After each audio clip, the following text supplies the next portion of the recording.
2020 대한민국 실내악 작곡대전 세 번째 공연의 세미나를 맡게 된 백은실입니다. 플룻, 바이올린, 첼로, 메조소프라노, 그리고 검은고와 국악 타악기까지 다양한 소리를 가지는 이번 음악회에서 귀 기울여야 할 것은 바로 작곡가 내면의 소리입니다. 공연에서 연주될 총 7작품은 각각 독특한 주제들을 가지고 이야기를 전개하는 프로그램 뮤직인데요. 일반적으로 프로그램 뮤직은 절대음악과 다르게 음악 외적인 엑스트라 뮤지컬 내러티브 아이디어가 포함될 수 있습니다. 이는 작곡가의 아이디어를 드러내는 것일 수도 있고, 감상자에게는 프로그램을 가지고 감상할 수 있는 기폭제가 될 수도 있습니다. 이렇듯 작품 외적 아이디어인 프로그램이 작곡가와 청자의 양쪽 측면에서 중요한 의미를 가질 수 있습니다. 더 나아가 이번 연주회의 7작품의 프로그램들을 주목해 볼 필요가 있는데요. 각각 다른 프로그램을 가지고 음악을 풀어나가지만 결국 그 프로그램의 대상들은 작곡가 자신 혹은 자신의 감정과 마주하게 되고, 이것은 마치 자기 자신의 내면의 목소리를 듣고 있는 것처럼 보였습니다. 따라서 제가 경험한 이번 연주회 프로그램의 의미를 마주할 수 있는 가이드를 드리고자 이번 세미나의 제목을 작곡가 내면의 소리를 듣다로 잡아보았습니다. 앞서 언급하였듯이 총 7곡으로 구성된 이번 프로그램은 그 소재에 따라 크게 3개의 분류로 나눌 수 있습니다. 작곡가 김현정의 오슬로에서 온 러브레터와 김지연의 시선, 이혜성의 화가 이중섭 1은 모두 특정 화가의 그림을 소재로 하고 있습니다. 그리고 이귀숙의 핫피첩, 강보란의 숨비소리는 각각 역사적이고 전통적인 것을 소재로 하는 작품입니다. 마지막으로 홍사은의 내 어릴 적 목척교는, 정재은의 부러진 날개로 날다, 이 두 곡은 모두 개인의 경험과 감정 표현을 작품의 주된 소재로 합니다. 세미나의 진행은 연주의 순서대로 하지 않고 그림, 전통, 개인의 공통점을 가진 작품들을 모아 설명을 드리고자 합니다. 먼저 화가의 그림을 소재로 한 3개의 작품 중 첫 번째로 소개해드릴 작품, 작곡가 김현정의 바이올린과 피아노를 위한 오슬로에서 온 러브레터입니다. 작곡가는 제목에서 지칭하였다시피 오슬로에서 유년 시절을 보낸 뭉크가 우리에게 보내는 편지라는 상징적인 소재를 이 곡의 주요 소재로 삼고 있습니다. 총 6곡의 작품 구성으로 되어 있으며, 결론적으로 뭉크가 전하고자 한 사랑의 메시지를 표현하고자 했습니다. 작품 구성의 자세한 배경을 살펴보자면 1902년 에드바르 뭉크는 베를린에서 삶의 프리즈라는 주제로 전시회를 갖게 됩니다. 이때 총 22점의 작품을 선보이게 되는데요. 이 작품들은 사랑의 씨앗, 사랑의 피고짐, 불안, 죽음이라는 4가지의 테마로 나뉘어져 배치가 되었습니다. 이 4가지의 테마는 다름이 아닌 바로 뭉크가 바라보는 인간의 삶을 구성하는 4가지 핵심이었습니다. 작곡가는 이 중에서 첫 번째 주제인 사랑의 씨앗에 해당하는 6점의 그림을 토대로 이 작품을 구성하는데요. 뭉크가 이야기한 사랑의 씨앗 시리즈는 작곡가 김현정을 통해 어떻게 묘사되고 있는지 차례로 살펴보겠습니다.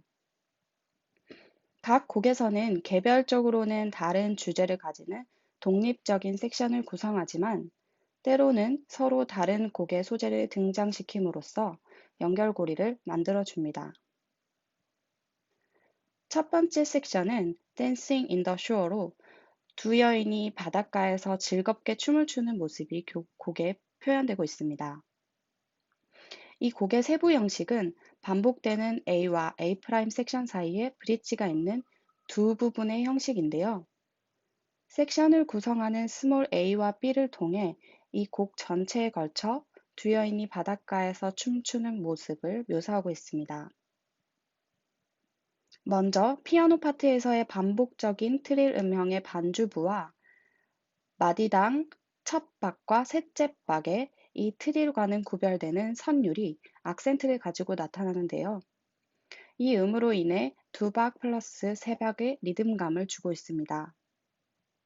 이러한 리듬감은 춤을 추는 모습을 묘사할 뿐만 아니라 반복되는 트릴 음형을 통하여 바닷가의 분위기를 묘사하는 중요한 소재로 작용합니다. A 섹션의 스몰 B 부분에서는 마디 9의 바이올린에서 새로운 선율이 등장하는데요. 오음계적인 숨차 진행이 특징입니다. 그리고 브릿지를 거쳐 A 프라임 섹션으로 돌아오는데 이때는 피아노 파트의 트릴 음형이 사라지고 수직화음을 두 번 연주하는 형태로 변형되어 나타납니다. 그리고 뒤이은 마디 28에서 피아노 음형이 트릴 음형을 가진 원래의 모습으로 복귀되고 이때 바이올린의 선율은 첫 A 섹션에서보다 한 옥타브 위 음역에서 시작합니다. 이처럼 첫 곡 댄싱 인 더 쇼어에서는 피아노의 분위기를 묘사하는 반주형, 바이올린의 오음계적인 선율 진행, 이 두 가지 특징적인 소재를 통하여서 두 여인의 춤을 추는 모습, 해안가의 분위기를 묘사하고 있습니다. 두 번째 곡은 더 보이스로 그림에서 하얀 원피스를 입은 소녀가 무엇인가를 귀 기울이거나 기다리는 듯해 보이는데요. 그림에서는 보이지 않지만 작곡가는 하얀 드레스를 입은 소녀가 새가 가져다 줄 새로운 소식을 기다리고 있다고 해석하고 있습니다. 이 두 번째 곡은 10마디의 짧은 구성으로 모티브의 단편적인 반복을 통해 분위기를 묘사합니다. 먼저 파스토랄의 익스프레션을 통해 목가적인 풍경을 묘사하려는 의도를 밝히고 있고요. 특별히 바이올린에서 파샵 C 혹은 파샵 레샵의 슬러 혹은 스타카토의 표현을 통해 음형을 반복시키고 있습니다. 이 음형은 새소리를 상징하는 것으로 새로운 소식을 가져다 줄 새의 지적임을 묘사한 것입니다.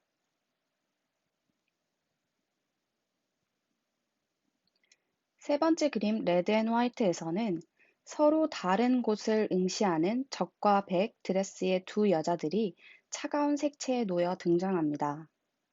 이 대비되는 이미지는 바이올린과 피아노 파트의 선율이 전체적으로 모두 반진행되는 형태로 나타남으로써 묘사되고 있습니다. 그 다음 네 번째 곡에서는 남녀가 서로의 눈을 마주보고 대화를 시작하는 Eyes in Eyes입니다. 이 곡은 크게 두 부분으로 나뉘는데요. 첫 번째 부분에서는 피아노 오른손 선율을 중심으로 5마디의 프레이즈가 반복되며 진행합니다. 이것이 반복될 때에는 옥타브 유니즌으로 혹은 다른 음들이 추가되어 그 층위를 점점 두텁게 변화시키며 발전됩니다. 그리고 뒤이은 두 번째 부분에서는 두 번째 곡 더 보이스에서 새소리로 묘사된 장삼부 하행 음형이 등장합니다. 두 번째 그림에서는 소식을 마냥 기다리며 새소리로 묘사되던 보이스가 이제는 대화를 통해 직접 들려오는 것으로 해석할 수 있습니다. 다섯 번째 곡 키스에서는 결국 의지하고 가까이에 함께 있게 되는 커플을 묘사하는데요. 이것이 피아노 파트에서의 수직화음으로 표현되는데 특히 왼손에서는 손바닥을 이용한 클러스터 음량을 통해 커플의 입술이 포개어짐을 묘사하는 듯합니다. 뒤이어 나타나는 바이올린 선율의 진행은 피아노 화음을 구성하던 주 음정이었던 완전 5도 간격의 상하행 진행으로 나타나고요. 피치카토로 연주됩니다. 뒷부분에서 다시 한번 바이올린의 솔로로 이 선율을 연주합니다. 마지막 곡은 사랑의 결실인 생명의 탄생, 그것의 상징인 성모 마리아로 작품이 마무리되는 곳으로 이전 섹션과는 달리 좀 더 역동적인 리듬감을 전체적으로 가지는 섹션입니다. 특별히 두드러지는 특징은 곡의 시작 후 약 10마디 뒤인 마디 142에서 이전에는 없던 조표가 생긴다는 점입니다. 조성이 모호한 앞선 곡들의 진행에도 불구하고 이 파트에서 플랫 두 개의 조표를 추가하였다는 것은 새로운 생명의 탄생을 의도한 것임을 알 수 있었습니다. 지금까지 6곡에서 독립적인 주제들과 구성을 살펴보았는데요. 모두 큰 주제로는 사랑을 바탕으로 하고 있습니다. 이 작품의 바탕에는 유럽의 격동의 세기말에도 삶의 원동력이 될 수 있는 가장 강력한 감정이 사랑이라고 말하는 뭉크의 사랑이 뒷받침하고 있습니다. 작곡가 김현정은 뭉크의 사랑뿐만 아니라 이것을 현 시대의 사랑의 가치에 그리고 사랑을 대하는 우리들의 자세까지 이르도록 의도하며 오슬로에서부터 시작된 사랑의 메시지를 전해주고 있습니다. 다음 작품은 작곡가 김지현의 바이올린, 첼로와 피아노를 위한 시선입니다. 이 작품을 보신 적이 있으신가요? 뭔가 신비롭고도 또 자세히 보면 무언가 기이한 아우라를 풍기는 이 그림은 바로 조선시대 문인이자 화가인 윤두서의 자화상입니다. 우리가 처음 이 그림을 접했을 때의 그 강렬한 인상이 작곡가에겐 작품의 소재가 됩니다. 작곡가 김지연은 다음과 같이 말합니다. 초상화를 그린다는 것은 대상으로 하고 있는 인물을 관찰하고 더 나아가 그 삶의 외적인 특징뿐 아니라 성격이나 아우라까지도 표현해야 한다. 초상화의 대상이 자화상인 경우 초상화의 대상인 화가 자신이 스스로를 들여다보며 객관화하고 또한 그 내면을 들여다보는 과정이 필요할 것이다. 화가의 시선의 대상이 화가가 되는 셈이다. 힘차고 강한 에너지를 내뿜고 최근 적외선 촬영과 현미경을 통해 드러난 새로운 숨은 그림의 진면모까지 그림으로 만나본 화가의 메시지를 곡으로 표현하였습니다. 작품의 형식은 총 4개의 섹션과 코다로 구성됩니다. 섹션을 이루는 요소는 자화상에서 느껴지는 첫 인상을 시작으로 길게 늘어뜨린 수염의 기품, 과감하게 잘린 윗부분의 탄건을 각 악기 파트를 개별적으로나 함께 혹은 세밀한 다이내믹스의 변화 등으로 표현합니다. 또한 마지막 섹션에 이르러서는 적외선을 통해 새롭게 밝혀진 귀 부분과 도포의 모습을 첫 부분에 제시된 음악적 재료들을 서서히 소멸시키며 역설적인 표현 방법을 보여주고 있습니다. A 섹션은 윤두서의 자화상에서 처음 느낀 이미지를 표현한 섹션으로 강렬함, 전체적으로 둥근 곡선의 윤곽, 살아있는 듯한 에너지를 표현하였습니다. 첫 시작부는 포르티시모의 다이내믹스를 통해 강렬한 첫인상을 표현하고 있는데요. 전체적인 각 파트의 진행은 개별적인 움직임으로 서로 불협화를 이루며 복잡하게 얽혀 있는데요. 피아노 파트의 독립적인 진행은 마치 현악기와 팽팽히 겨루는 듯한 분위기도 연출됩니다. 시작부 이후 바이올린 선율에서 먼저 시작되는 하행과 상행의 넓은 음역으로의 변화는 이 섹션의 모든 파트에서 보여지는 진행인데요. 바이올린 파트, 첼로 파트, 피아노 파트에서도 이 넓은 음역을 두고 진행하는 상하행은 윤두서의 자화상에서 드러나는 전체적인 둥근 곡선의 윤곽, 거기에서 뿜어져 나오는 에너지를 표현하고자 한 요소입니다. 전체적인 첫인상을 표현한 A 섹션에 이어 B 섹션에서는 길게 늘어뜨린 수염의 기품 있는 모습을 형상화하는데요. 자세히 보면 무수히 많은 세밀한 붓질로 수염을 그렸습니다. 이런 붓의 터치를 작곡가는 음악적 표현으로 변형시켜 드러냅니다. 작곡가는 이 섹션의 시작부에 화성적 측면을 강조하며 시작하고 앞부분보다는 리듬의 변화 또한 복잡하지 않습니다. 그러나 이 섹션에서는 모든 음들을 섬세하게 그리고 개별적으로 다루고 있는데요. 브릿지 위에서 연주하는 술 폰티첼로, 지판 위에서 연주하는 술타스토, 하모닉스, 피아니시시모에서 피아니시모로의 섬세한 다이내믹스의 변화, 빠르게 치닫는 글리산도 등을 통하여 섬세한 표현을 구성하고 있습니다. 세 번째 C 섹션은 과감하게 잘린 윗부분의 탄건을 표현한 부분인데요.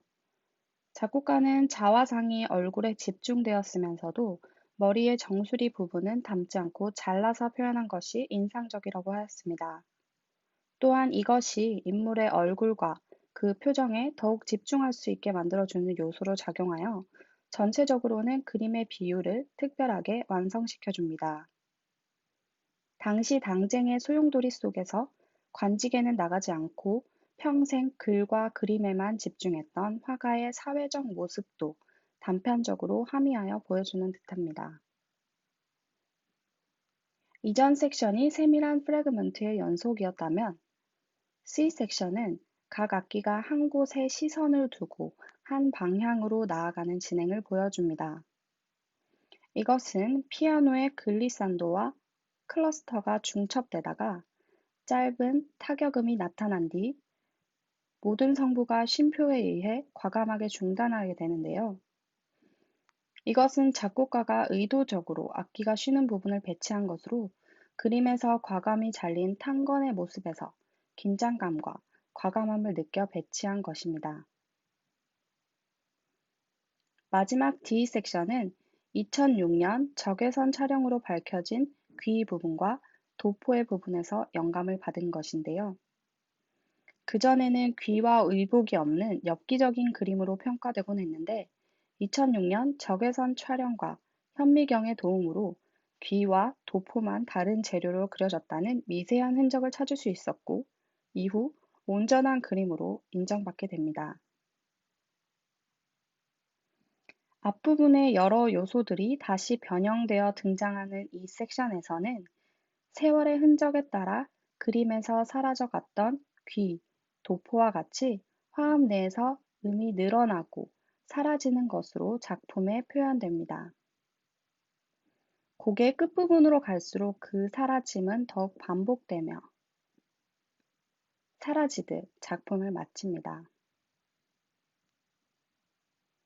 화가의 자신을 향한 시선이 반영된 윤두서의 자화상을 보고 작곡가 김지연은 끊임없이 자신의 내면을 들여다보고 내면에 있는 자신과 대결하고자 하였다고 합니다. 이 작품은 화가 윤두서와 작곡가 김지연의 시선이 투영된 두 가지 의미를 가지는 시선의 총체물이며 세미나의 제목인 작곡가 내면의 소리를 듣다에 가장 부합하는 작품이었습니다. 다음으로 그림을 소재로 하는 세 작품 중 마지막 작품인 작곡가 이혜성의 두 대의 첼로를 위한 화가 이중섭 1입니다. 우리나라의 가장 아픈 근대 한복판을 살다 간 비운의 천재 예술가인 이중섭. 작곡가 이혜성이 이 이중섭의 작품에서 착안한 소재는 바로 닭입니다. 그 중에서도 두 마리의 닭이 마주보고 있는 부부를 선택하였는데요. 서로 만나려 애쓰지만 헤어져 지낸 아픔이 날개짓으로 묘사되어 있는 작품입니다. 이러한 소재로 작곡된 화가 이중섭 1을 통해 작곡가가 밝히고자 한 것은 말년에 가난하고 외로운 삶을 사는 이중섭이 그의 작품 부부에서 그려내고자 한 애틋한 사랑, 이 역설적인 상황을 표현하고자 한 것입니다.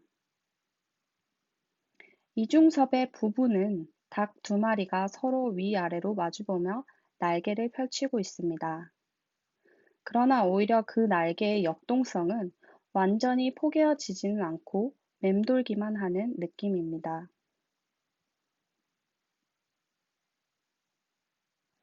작곡가는 이중섭의 말년의 상황을 묘사하며 상징적인 스토리를 만들었는데요. 이 스토리의 전개에 따라 곡은 A부터 F까지의 6개 섹션으로 나뉩니다.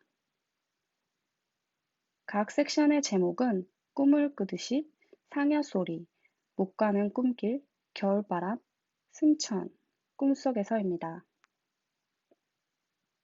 두 대의 첼로가 대화하듯 진행되는 이 곡은 한쪽의 시선이 오른쪽을 향하면 다른 한쪽은 왼쪽을 향하는 각 파트의 개별적인 진행을 보자면 서로 반대 방향으로 시선을 둔 것 같지만 결국 그 큰 움직임은 한 곳을 향한 것으로 백그라운드의 멜로디는 동일한 것을 연주하고 있습니다.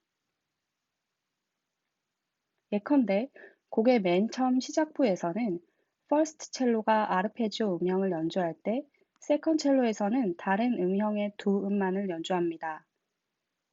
마디 5에서 잠시 함께 연주하는 듯하지만 바로 다음 마디 6에서 퍼스트 첼로에서 연주한 아르페지오 음형을 세컨 첼로가 연주합니다. 그와 동시에 퍼스트 첼로는 단선율의 진행을 보이고 있죠. 이러한 이들의 각기 다른 발언은 마디 9에서부터 아르페지오를 번갈아 연주하며 합쳐지지는 않고 있습니다. 그런데 이 음악의 전체 진행은 조금 다릅니다. 첫 마디의 퍼스트 첼로 음향이 끝나고 지속되는 이 음을 세컨드 첼로에서도 뒤이어 함께 연주하고 이러한 두 파트의 모티브는 반복됩니다. 서로 번갈아 가며 다른 모티브를 연주하고 있지만 그 방향은 하나의 주선율의 흐름에 따라 한 방향으로 진행됩니다. 이렇듯 두 첼로 성부의 특징적인 구성 방식은 작품 전체에 걸쳐 드러나는 특징입니다. 물론 이런 전체적인 특징 이외에도 각 파트별로 주제를 묘사하기 위해 다양한 주법과 모티브들이 선보여지는데요. 상여 소리를 제목으로 하는 B 섹션에서는 상여 소리를 상징하는 A, E 음으로의 하행 모티브가 나타나고 이 모티브를 바탕으로 음가를 분할시키거나 혹은 C, 미로 첫음을 한 음 올려 제시하거나 혹은 음가를 늘려 라, 미의 하행 진행을 상행 진행으로 바꾸는 등 다양한 발전 양상을 보입니다. 못 가는 꿈길이란 제목의 C 섹션은 앞선 A 섹션의 꿈을 꾸듯이에서 등장한 모티브를 다시 사용하기도 하고요. 겨울바람의 D 섹션에서는 바람의 매서움을 술 폰티첼로의 거친 음색으로 묘사하기도 합니다. 이중섭이 죽음을 맞이한다는 의미로 승천이라는 제목이 붙은 이 섹션에서는 첫 시작을 승천하는 듯한 상행 진행과 글리산도로 보여줍니다. 못다한 생에서의 사랑을 다시 꿈속에서 회상하는 듯한 마지막 F 섹션에서는 첫 섹션 꿈을 꾸듯이에서의 주 모티브와 상여 소리 모티브가 함께 등장하게 됩니다. 이중섭의 부부를 이용하여 새로운 내러티브를 구성한 화가 이중섭 1 작품에서 두 대의 첼로가 만들어내는 다양한 음색을 통해 결국 작곡가 이혜성은 이 시대를 치열하게 살아가는 부부를 위한 위로의 메시지를 전해주고 있습니다. 다음은 우리나라 전통, 역사적 소재를 가지고 작품을 쓴 두 곡을 차례로 살펴보겠습니다. 이귀숙의 검은고와 타악 3인을 위한 하피첩입니다. 작곡가는 하피첩이라는 정약용의 필적을 소재로 작품을 구성하고 있는데요. 이 하피첩은 정약용이 유배 생활 중 부인 홍씨가 시를 보내오는데 이때 시집 올 때 입은 빛바랜 다홍 치마를 함께 보냅니다. 정약용은 이에 화답하는 답 편지글을 치마 위에 종이를 덧대 보내는데요. 이것이 바로 노을빛 치마로 만든 책자라는 의미의 하피첩이고요. 이 하피첩의 내용은 두 아들에게 대한 교훈을 담은 것이었습니다. 작품은 이러한 역사적 사실을 바탕으로 정약용의 하피첩을 작성할 당시의 구체적인 상황을 묘사하는 것으로 구성됩니다. 총 5개의 큰 섹션으로 나뉘며 각 섹션에서는 뚜렷한 주제에 따라 장단, 템포의 구성 등이 결정되고 검은고 연주자의 특별한 퍼포먼스도 더해져 그 스토리를 새롭게 전달해주고 있습니다. 현재 국립민속박물관에 소장되어 있는 하피첩의 모습인데요. 작곡가 이귀숙은 이 소재를 단순히 작품에 그대로 묘사한다기보다는 정약용이 하피첩을 필적할 당시의 구체적인 상황을 묘사하고 있다는 데에서 작곡가의 해석이 더해진 것을 확인할 수 있습니다. 이런 작곡가의 경향은 검은고, 타악의 편성을 통해 그리고 이 악기들이 펼쳐나가는 여러 전통 국악 장단을 통해 드러납니다. 첫 번째 섹션인 A 섹션은 우리는 패족이다 라는 제목이 붙여져 있습니다. 하피첩에는 유독 패족이라는 단어가 자주 등장하는데요. 패족은 바로 망한 가문이라는 뜻으로 유배를 온 정약용은 죄인이므로 정약용의 아들들도 죄인의 자식이라는 이름표를 떨칠 수 없었겠죠. 따라서 A 섹션에서는 정약용이 아들들에게 가지는 미안한 마음과 그럼에도 더욱 노력하라는 선비의 자세를 굳건히 보여주는 부분입니다. 1 섹션 A 전체에 걸쳐 검은고의 독주 부인 다스름으로 그리고 있는데요. 총 31마디가 지속됩니다. 두 번째 B 섹션은 유배지로 떠나는 정약용의 모습을 묘사하고 있는 부분인데요. 유배 방랑자라는 제목이 악보에 표기되어 있으며 징을 5번 치는 오체질굿 장단을 통해 이 발걸음을 묘사하고 있는 섹션입니다. 다음 C 섹션에서는 하피첩을 만드는 모습을 묘사하고 있는데요. 이 모습을 검은고 연주자의 퍼포먼스를 통해 보여줍니다. 타악기의 전체적인 덩덕콩이 장단 진행을 바탕으로 검은고 연주자의 퍼포먼스가 지시되어 있습니다. 구체적으로 검은고는 정약용의 부인이 보내온 다홍치마를 4조각으로 잘라 책자로 만드는 제작 과정을 묘사하듯 퍼포먼스 하기라는 상황 묘사와 더불어 자로 재고, 가위로 자르는 등의 행동을 지시하고 있습니다. 이러한 퍼포먼스를 통해 작곡가가 전하고자 하는 메시지는 더욱 구체화되어 청중들에게 다가갈 것입니다. 이후에도 D 섹션에서는 아내와 아들을 향한 그리운 마음을 묘사하는 검은고의 연주가 이어지는데요. 바로 전인 C 섹션에서 덩덕궁이 장단을 기반으로 모든 타악기가 연주되는 리듬감 있는 진행과 대비되는 것으로 검은고의 연주로만 그 음향이 채워져 그리운 감정을 더욱 잘 묘사해 줍니다. 그리고 다음 E 섹션에서는 다시 동살풀이 장단으로 리듬이 채워지는데요. 이 섹션은 정약용이 유배지에서의 절망적인 상황을 이겨내고 학문을 집대성하는 모습이 반영된 부분입니다. 이번 연주의 작품 중 유일한 국악 작품인 하피첩은 이번 연주가 초연이라는 점에서 더 관심이 가는 작품이었습니다. 역사적 사실에 작곡가의 해석에 따른 서사를 추가한 이 작품을 연주회에서는 각 섹션의 스토리에 따라 감상해 보는 것도 좋으리라 생각해 봅니다. 다음으로 작곡가 강보란의 메조 소프라노, 플룻, 첼로, 피아노를 위한 순빗소리입니다. 이 곡은 전체 프로그램 중 유일하게 메조 소프라노의 성악이 편성된 작품입니다. 그 소재는 제주 해녀들이 물질을 마치고 나온 후 깊은 숨을 뱉으며 나는 소리, 숨빗 소리를 소재로 합니다. 현대 노동요에 대한 곡을 구상하던 중 노동과 연관된 음악적 소재로 숨빗 소리를 선택하였고, 이어도 사나, 오돌독이 등 제주 노동요들의 가사를 인용하였습니다. 바다의 풍광과 물속에 들어간 해녀들의 시각에서 음색적 표현을 시도하였고, 노래를 통해 일의 애환과 슬픔의 정서를 함께 나타내고 있습니다. 숨빗소리는 저에겐 생소한 것이었는데요. 작곡가는 이 숨빗소리로 상징되는 해녀, 그리고 해녀의 삶을 이 작품의 가사, 구조를 통해 묘사하고 있습니다. 먼저 가사를 살펴보겠습니다. 작곡가가 밝혔다시피 가사의 소재는 제주 민요인 이어도 사나와 오돌토기를 적절히 인용하여 각 파트를 구성하고 있습니다. 작품의 구조는 인트로와 아우트로가 있는 ABC의 3부분 구조입니다.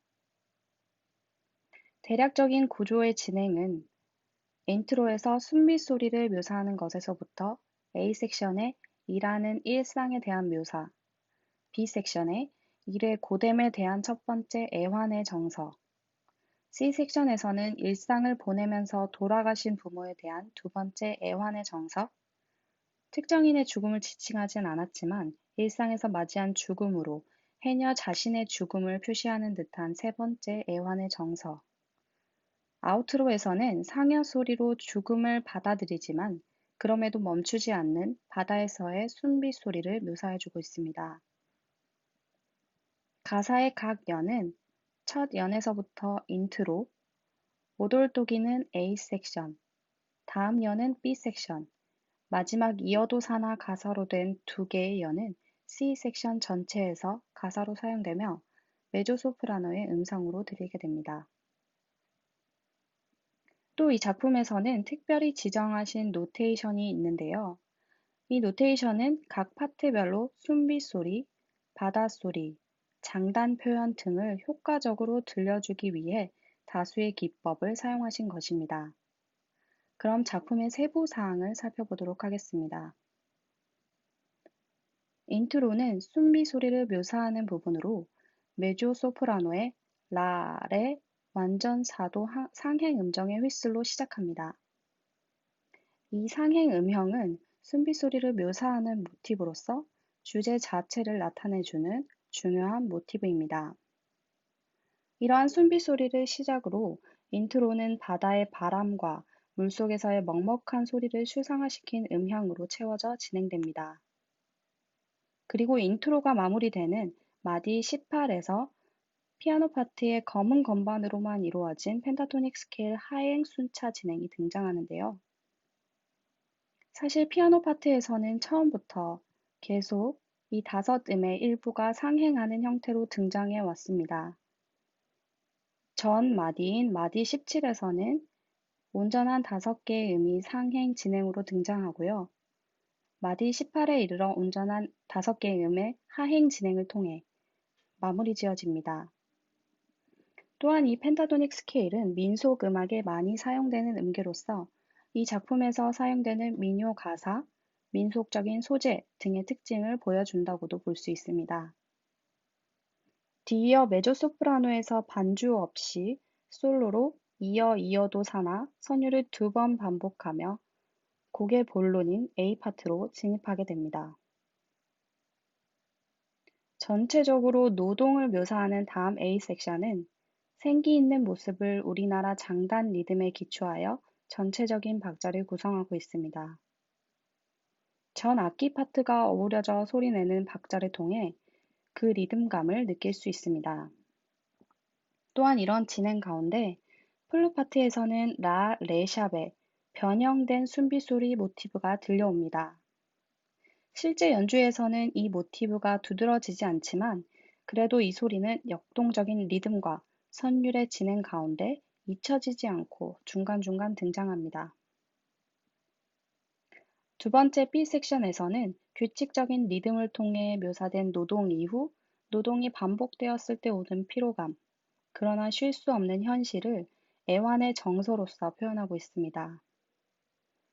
뒷부분에 이르러서 메조소프라노의 레치타티브로 연주되는 가사는 그 애환의 정서를 보여주는 첫 번째 부분으로 뒷 섹션에서도 반복되어 묘사되는 하나의 소주제입니다. C 섹션에서는 성악을 제외한 악기 파트에서 공통되는 리듬을 연주하기 시작하는데요. 플룻에서는 키클릭, 첼로 파트에서는 몸통을 손바닥으로 치는 주법을 통해 타악기와 같은 효과로 리듬을 보다 잘 표현해주고 있습니다. 뿐만 아니라 마디별로 8분의 5박자, 8분의 6박자로 바뀌는 복합된 리듬형이 번갈아 가면서 등장하는데요. 이것은 반복된 일상을 표현하고 있습니다. 이후 마디 106에서 빠르기가 느려지면서 내님 죽은 영혼이언가 라는 가사로 죽음을 의미하는 애환의 정서 두 번째 선율이 등장하는데요. 이후 또다시 시작되는 역동적인 리듬형은 마디 128에서 다시 급격히 느려져 앞에 애완의 정서 두 번째와 동일한 선율을 연주하고 가사는 해녀 자신의 죽음을 맞이하는 듯한 황천길은으로 시작하며 앞서 계속 연주되고 있는 소주제인 애환의 정서 세 번째를 보여줍니다. 마지막 아우트로에서는 첼로의 서정적인 선율로 시작하는데 이 선율은 마주한 죽음 앞에 그 쓸쓸함을 더해주고 있습니다. 앞에서 라, 레의 상행 모티브가 순비 소리의 모티브로 사용되었는데 여기에서는 레, 라의 하행 모티브가 상해 소리를 묘사해 줌으로써 죽음에 마주한 현실을 반영하고 있습니다. 이미 죽음을 마주하였음에도 불구하고 다시 등장하는 라, 레의 순비 소리 모티브를 통해 죽음 이후에도 멈추지 않는 이 순비 소리를 묘사하고 있습니다. 이 작품의 구조를 악보를 통해 살펴본 바에 따르면 의도한 스토리가 해녀의 일상 생활을 묘사하는 것을 넘어서 해녀의 일생을 압축시켜 보여주는 것이었습니다. 해녀에게 물질이라는 것은 평생 업으로서 쉴 수 없고 그로 인해 죽음이 올 때까지 멈출 수 없는 고된 노동인 것입니다. 이것이 마지막 아우트로에서는 죽음을 수용하고 상해를 지고 가는 이들의 울부짖음까지 묘사하는 것으로 표현됩니다. 그럼에도 이 작품에서 중요한 것은 처음과 끝에 위치하여 그 소리를 확실히 인식시켜주는 순비 소리의 모티브일 것입니다. 즉, 해녀의 삶이 물질이라는 노동으로 평생 죽어서까지 함께한다는 의미를 내포하는 것으로 작곡가가 이 작품에 투영시킨 자신의 해석을 보여주는 것이기도 합니다. 마지막으로 개인의 경험을 바탕으로 작곡한 두 작품을 살펴보겠습니다. 먼저 작곡가 홍사은의 플루트와 피아노를 위한 내 어릴 적 목적교는 입니다. 작곡가의 말을 통해 이 작품에 대해 살펴보자면 대전을 평생의 터전으로 삼은 작곡가는 어릴 적부터 목적교에 대한 추억이 많았습니다. 대전천이 얼음으로 변하면 스케이트도 타고 친구들도 만나는 곳이었죠. 그렇지만 지금은 웅장하게 변해버린 그 모습에 옛 추억을 회상하며 그리워할 수밖에 없는 곳입니다. 이 작품은 이미 제목에서 언급하신 바와 같이 목척교에 대한 작곡가의 개인적인 추억과 감정 등을 투영시킨 작품입니다. 목척교는 대전의 랜드마크라고 불리울 정도로 유명한 다리고 오른쪽에서 보시는 바와 같이 시간의 흐름에 따라 많은 새로운 모습으로 변화하며 그 역사도 상당히 깊습니다. 달리 말하면 사연이 많은 다리였습니다. 작곡가 홍사은 선생님께서는 목척교에 대한 개인적인 사연을 많이 가지고 계신데요. 대전에서 학창시절 및 젊은 시절, 지금까지도 지내오시면서 목척교 주변에서의 추억을 많이 가지고 계시다고 합니다.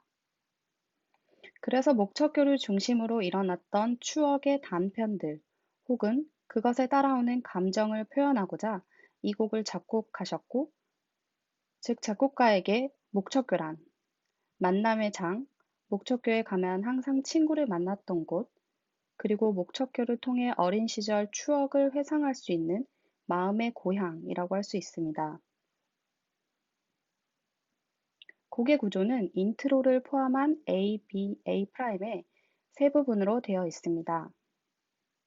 이 작품의 가장 큰 특징은 A' 섹션을 구성하는 방식입니다. 전체적으로는 목척교에 관한 추억을 묘사하는 것이 주된 양상인데요.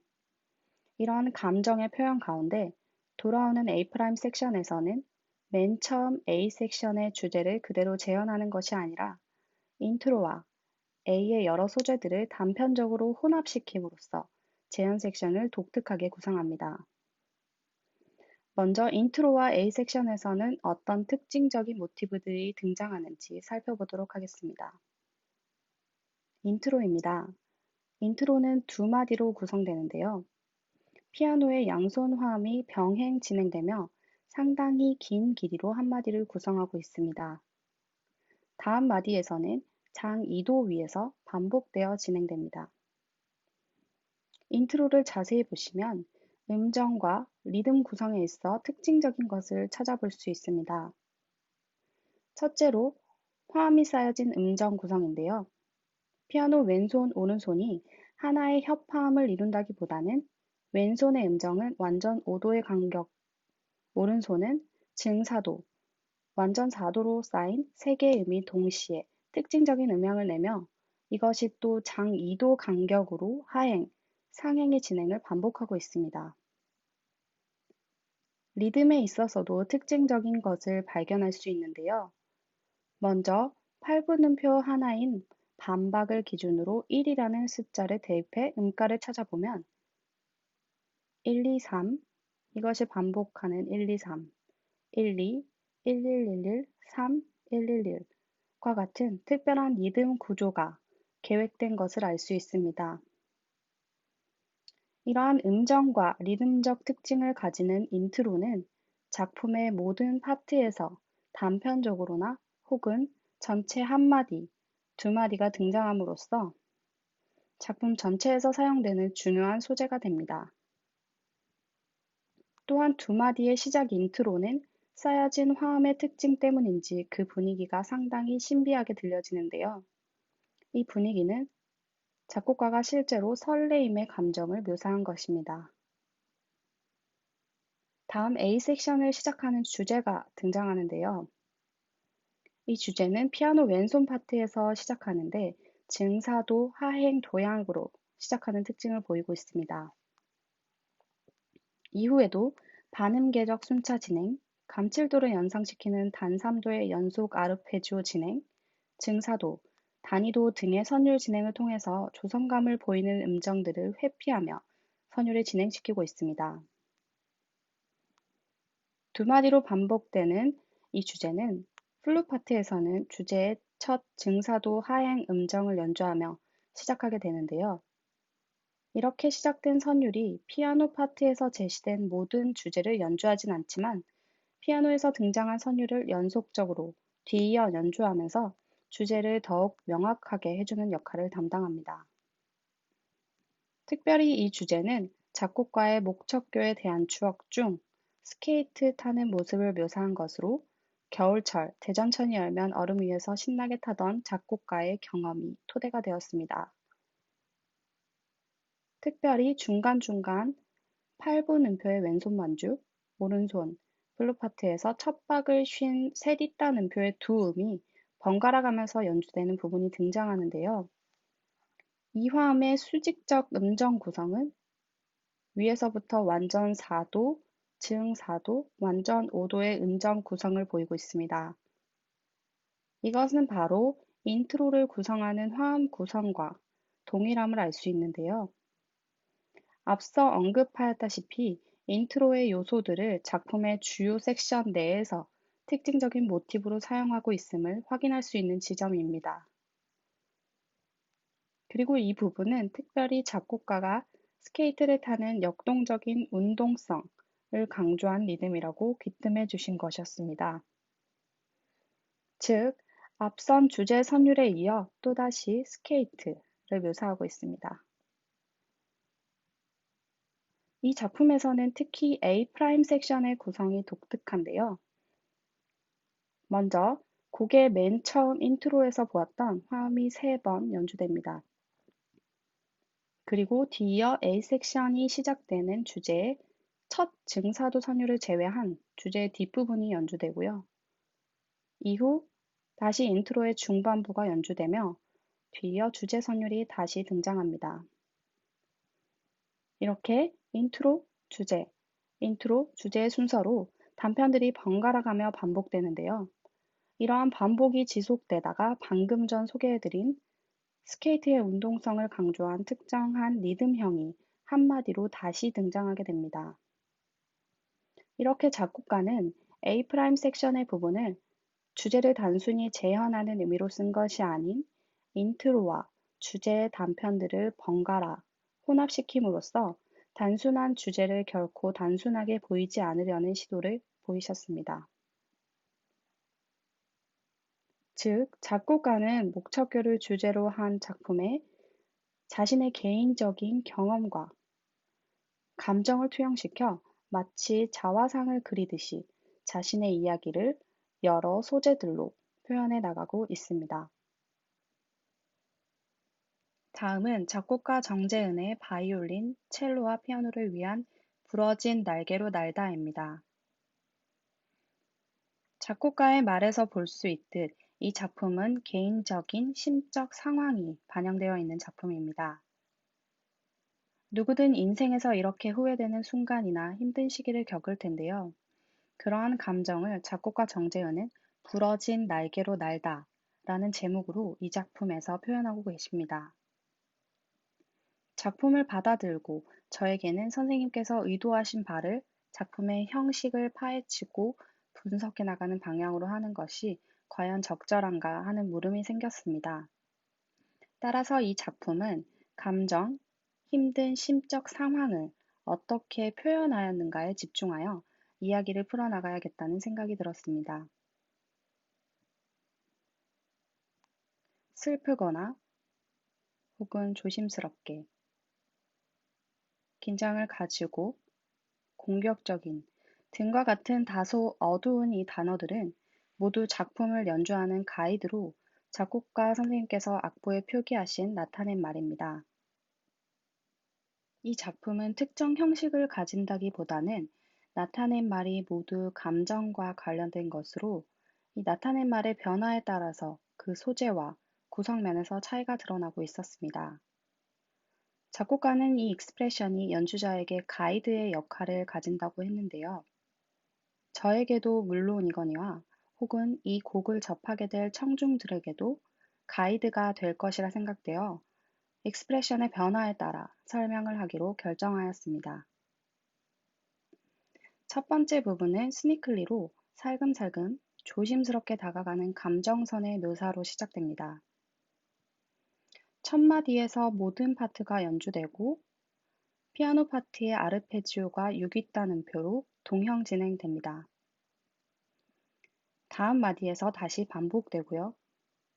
그리고 한 마디의 휴지부 이후 다시 첫 마디가 반복되는데요. 여기에서 특징적인 것은 바로 쉼표입니다. 이 쉼표는 숨표나 혹은 루바토를 통해 연주자에게 자유로운 휴지부를 줄 수 있었지만 작곡가가 정확한 쉼표의 길이를 표기함으로써 처음에 긴장된 감정을 효율적으로 표현하고자 한 지점이라고 생각됩니다.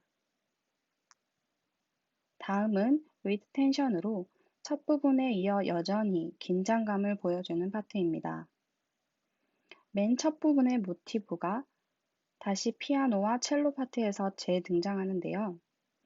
모티브의 등장 이후 마디 16에서 피아노 왼손 파트에서 오른손 파트로 한 박자 간격의 선율 모방이 등장합니다. 이후 첼로 파트, 바이올린 파트로 순차적인 모방이 진행되고 이러한 모방 진행은 연속적으로 나타나며 총 3번 반복됩니다. 다음으로는 새들리로 슬픈 감정을 첼로와 바이올린의 선율을 통해 제시합니다. 이후 급변하는 감정은 다음 파트인 어그레시블리에서 효율적으로 묘사하고 있는데요. 이 파트의 시작부에선 앞선 파트의 구슬픈 선율의 마침음과 맨 처음 모티브들을 병행시켜 연주하기 시작합니다.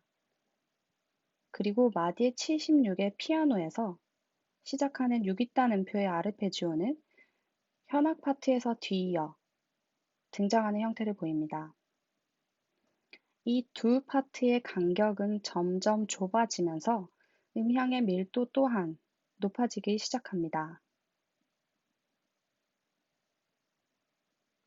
마디 82를 지나고부터는 성부 내에서 반복되는 그 간격이 점점 좁아지고요. 전체적인 성부의 진행 방향이 상행의 형태로 고조된 긴장감이 절정에 이르게 됩니다.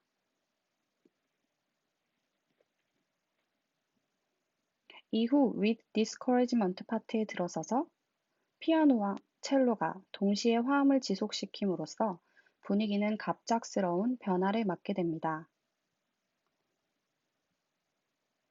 바이올린의 넓은 도약 진행을 통해 중간중간 나타나는 이 음향은 지난 긴장을 잠시 떠오르게 하고 마디 109의 피아노 파트에서 꿈틀거리는 옥타브 음영이 중간중간 등장하면서 다시 긴장을 고조시키는 듯합니다. 다음 Sadly and Confusedly 파트로 넘어가 피아노 오른손, 왼손, 바이올린, 첼로 파트의 순서로 모방 진행을 보여주고 있는데요. 이러한 밀도 높은 성부들의 진행은 다시 한번 긴장감을 보여주는 요소로 작용합니다. 이러듯 끝나지 않을 듯한 긴장감은 마지막에 두 파트의 하행하는 아르페지오 선율의 모방 진행을 통하여서 곡이 마치게 되는데요. 전체적으로 하행 진행을 통해 앞선 파트의 상행의 긴장감을 해소하는 듯한 제스처는 그럼에도 갑작스러운 끝냄을 통해 작곡가의 다시 날 수 있을까? 라는 말처럼 완전히 끝나지 않은 듯한 여운을 남기고 곡을 마치게 됩니다. 작품을 나타낸 말의 변화에 따라 분석하다 보니 전체적으로 두드러지는 이 작품만의 특징이 있었습니다. 작품 초반부에서는 쉼표를 사용하여 정확한 휴지부를 지정함으로써 긴장된 감정을 효율적으로 표현했습니다. 그리고 두 번째로는 중반부와 감정이 고조되는 클라이막스 부분에서 그리고 감정이 추스러지지 않고 여전히 의문을 남기고 끝나게 되는 마지막 부분까지 피아노, 바이올린, 첼로의 모든 악기 파트에서 한 박 혹은 두 박 간격의 모방 진행이 두드러지는 기법으로 사용되었습니다. 지금까지 2020 대한민국 실내악 작곡대전 세 번째 음악회에서 연주될 작품들을 작곡가 내면의 소리를 듣다 라는 제목으로 소개해 드렸는데요. 단순 창작 음악을 넘어서 작곡가의 해석에 따른 서사가 각기 개성 있게 드러났던 프로그램들이었습니다. 제가 세미나를 통해 소개해 드린 것은 작품을 이해하기 위한 참고용으로 보시면 좋을 것 같습니다. 감사합니다.